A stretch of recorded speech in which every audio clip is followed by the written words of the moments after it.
welcome back to Stir the Pot. I'm Paul. And I'm Mike, and today we're making jambalaya. I'd like to thank my friend Kathleen Ray for her comments on the last video. She said she might need a little help with her jambalaya, so that's what we're going to do for you today, Kathleen. Kathleen's a good friend of mine from back in my NLU days. We were on the union board together, and I'll be happy to cook this for you, Kathleen. We got our trinity, our onion, celery, bell peppers. We got 4 cups of rice. We got our chicken broth. We got about 2 pounds of thigh meat and 2 pounds of breast, and we got 1.5 pounds of smoked sausage right here. All right, to start off my jambalaya today, I'm going to be heating up some vegetable oil in my big Magnalite pot. Just enough to cover the bottom.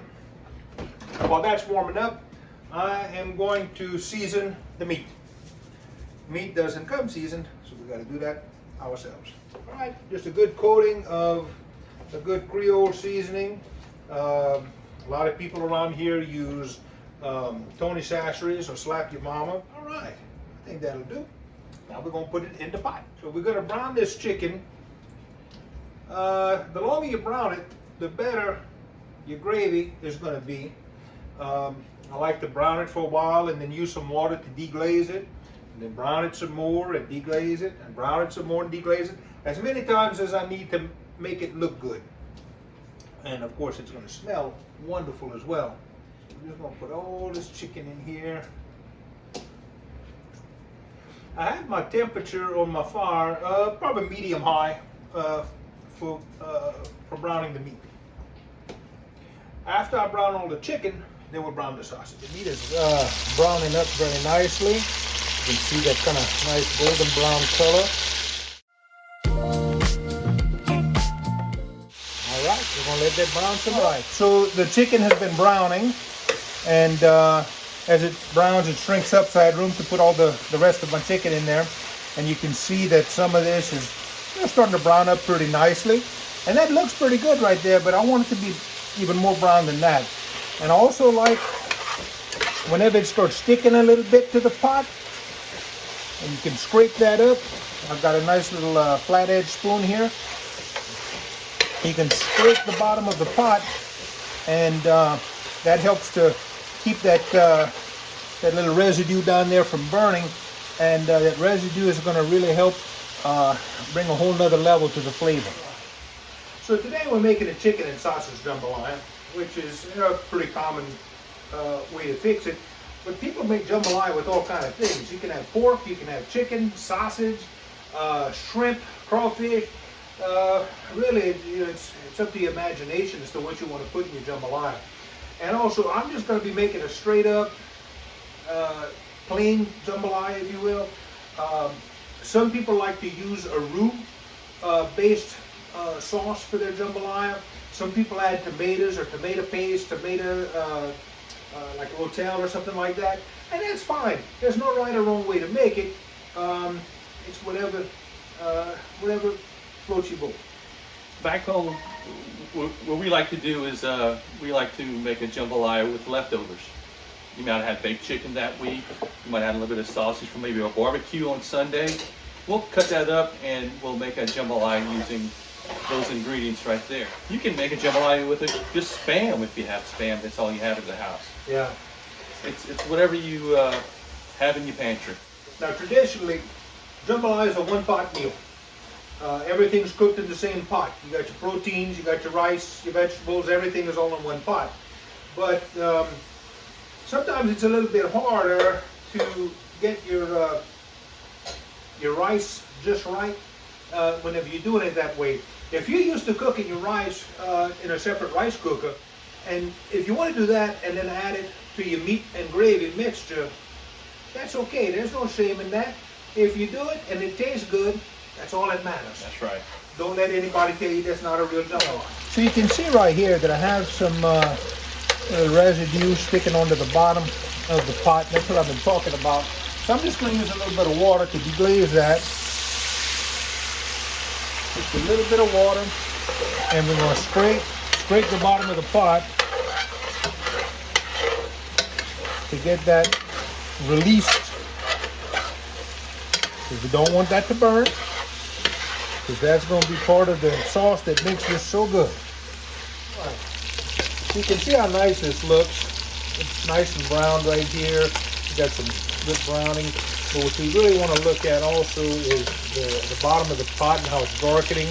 And you see this nice little residue right there. This is good stuff. I think at this point the chicken's ready to come out, and I'm going to throw in my sausage and my trinity. And I'm going to throw in my sausage first. A lot of times I like to brown my sausage at the same time as I do the trinity.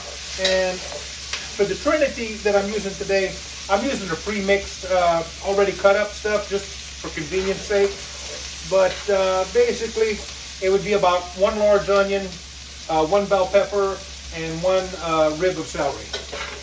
Now I'm not looking to fry this stuff. I'm looking to kind of sweat out those onions, make them transparent, and whenever it mixes with the residue from browning the chicken, it's gonna almost become like a paste, and that's what we're looking for.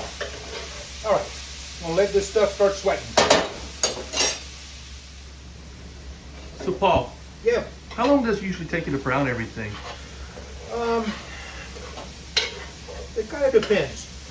If you're in a hurry and you want to do it real quick, you can do it all in about, brown everything in about 20 minutes or so.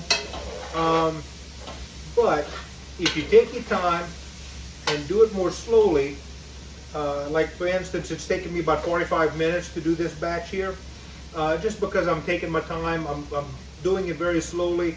It just makes for a richer, better flavor. So you can do it quick, 20 minutes or so, but if you spend a little more time with it, you'll come up with a better product. Not that it won't be good the other way, this will just be better.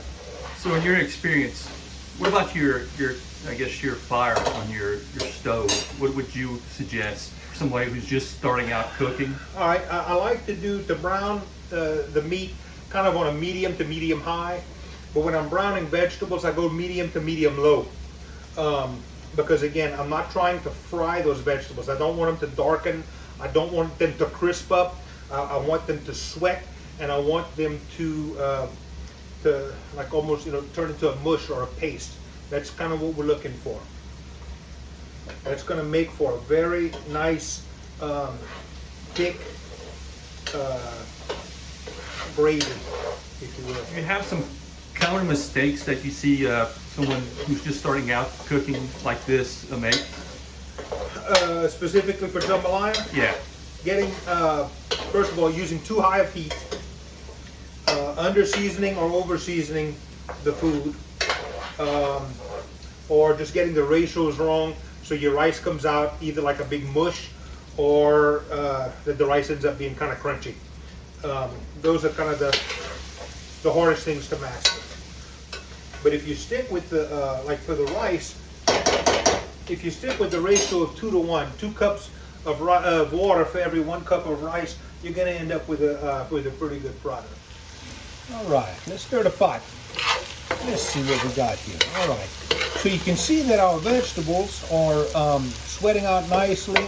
They're kind of getting a little, the onions are getting kind of translucent, and I don't know if you could see it, but I can certainly feel it, that it's leaving a little bit of residue down on the bottom of the pot. So this is just about ready. Remember how I said I want it to be almost like a paste? And the texture of this mixture right here is starting to get that way. So I think just a few more minutes of this, and we'll be ready for the next step. All right, we're going to deglaze it one more time here. And deglazing is just using a liquid to help bring up all that residue from the bottom of the pot. That's good stuff. You see, like on my spoon, all that dark brown residue on there. Oh, that's the good stuff right there. That's where all the flavor is. All right, so you can see the consistency here. It's real nice, almost like a paste, like I said. I'm starting to have a hard time telling where one vegetable ends and the next one begins. This is what we're looking for. It's a beautiful color. And I think it's time to throw our chicken back in so we can cook it up and get everything nice and tender. There we go. Throw the chicken back in, and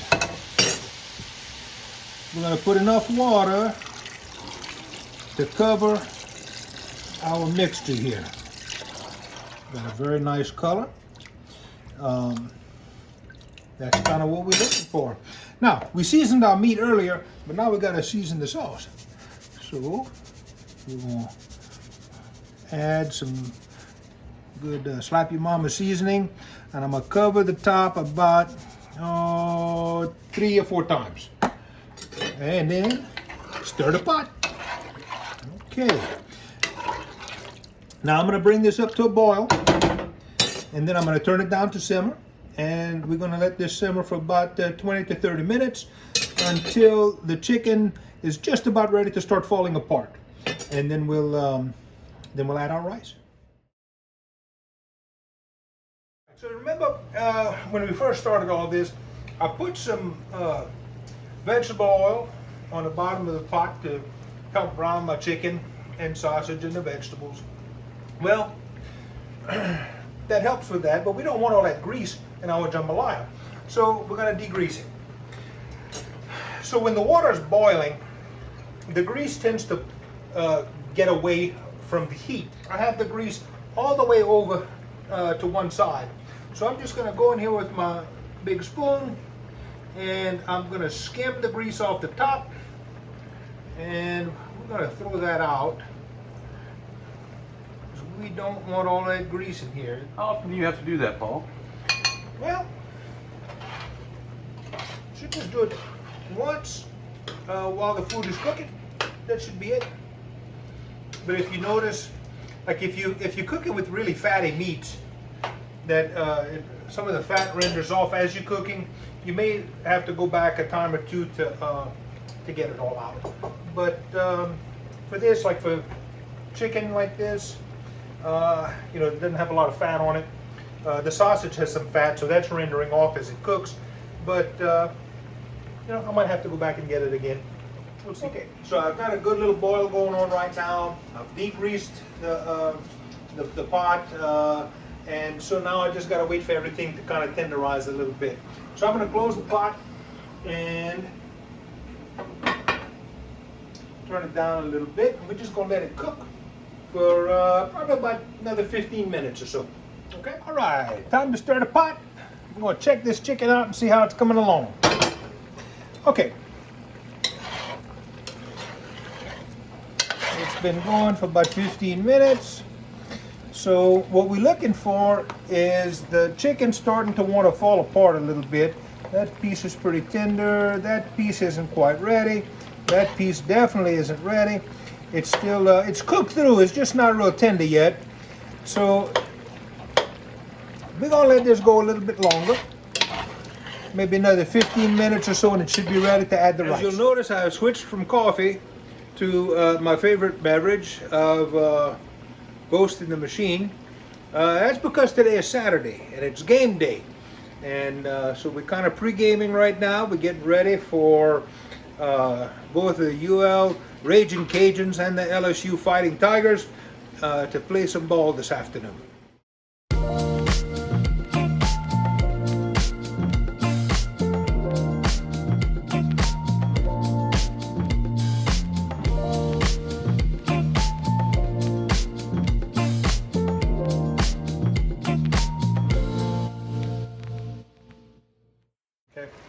I probably had about that much water, so probably this is a half a gallon jug, so I added about 2/3 of a half a gallon, just enough to cover the meat. Stir the pot.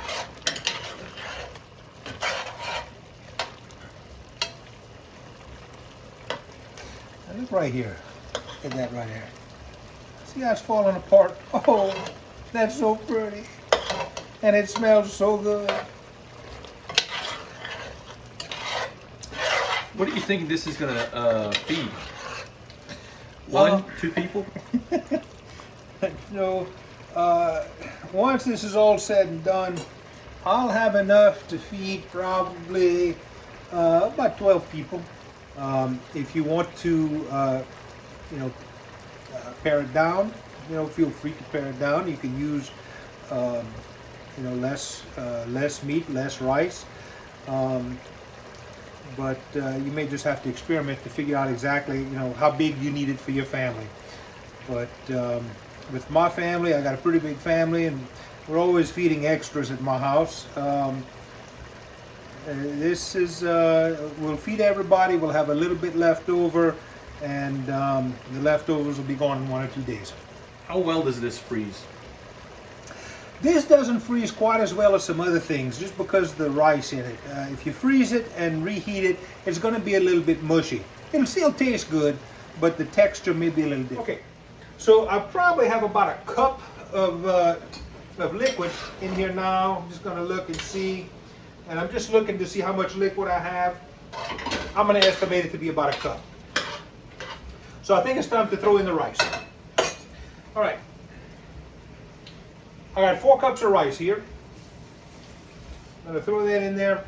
Now, because I'm using boneless chicken, we don't get that good essence from having the bones. So I'm going to add some chicken broth. I put in 4 cups of rice. That means that I'm going to want to put in 8 cups of liquid. Now, I've already got a cup of liquid in there to start. So, let's see, 1 thing of this chicken broth, that's 4 cups. So I'm going to add that. So I already had 1. So I added 4 cups, that makes 5 cups. I'm going to add in another 3 cups of chicken broth.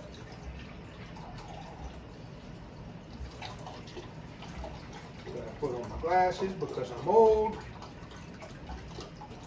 There we go.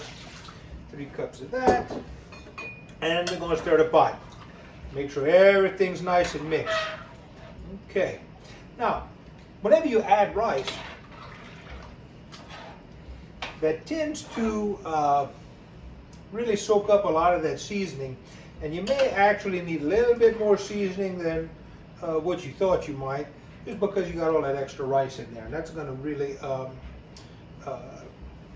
kind of soak a lot of that up. So I'm just going to add a little more seasoning, just because I feel like it. And that's another probably 2 tablespoons or so of Creole seasoning, Cajun seasoning. So I got the rice and the chicken and the vegetables. You can't really even see the vegetables anymore. They've cooked down so much. So if your kids are afraid of vegetables, I think you can get away with telling them, oh, that's not in. Okay, so the color looks good, the consistency looks good, the tenderness is good right now. I'm bringing this up to a boil, and then we're gonna, once it's boiling nicely, I'll turn it down, and we're gonna let it simmer for about 20 to 25 minutes to let that rice cook. So Lulu's sleeping again? Yeah, she's sitting there sleeping, holding up the cabinets. She's had a very rough morning. All right, this has been going on for a little bit. And so I'm just going to check to make sure that it's cooking properly. I'm just going to open up the pot and check it out. Come on. You can see is very tender. The rice is fluffing up real nicely. We still got a little bit of liquid that needs to be absorbed. It's doing well. We're going to let it keep on cooking until it's done. All right, guys, here it is all plated up. Got a little green onions on top to add a little more brightness to it. We've got a little chopped salad and a nice dinner roll, and I think it's time to eat. Taste testing time. This is the good part. Hey, Very good. Seasoned just right. Yep. I'm gonna try one of those sausages.